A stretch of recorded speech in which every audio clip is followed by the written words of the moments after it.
என்னோட பேர் வீரஸ்ரீயோட எப்படின்னா இந்த இலக்கிய நிகழ்வுல வந்து எனக்கு இலக்கிய நிகழ்வுனா என்ன அப்படின்னு அறிமுகப்படுத்துறது அப்படின்னா தொடர் யாழ் தம்பிகா அவங்க தான். அவங்க மூலியமாக தான் இங்கே ஒரு பெரியகுளம் கிளைன்னு சொல்லிட்டு நாங்கள் ஒரு 10 பேர் கிட்ட இருக்கோம்.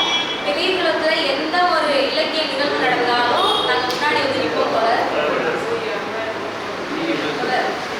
எல்லாமே கலர் பெரியகுளத்தில் நீங்கள் அடுத்த நிகழ்வாக எந்த நிகழ்வு வச்சாலும் நீங்கள் பெரியகுளம் கிளை சார்பாக நாங்கள் முன்னே வந்து நிற்போம் சொல்லிக்கிறோம் கலர்.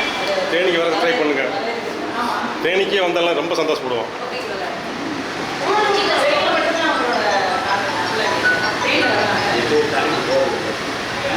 சின்ன ஸ்டோரி சொல்லி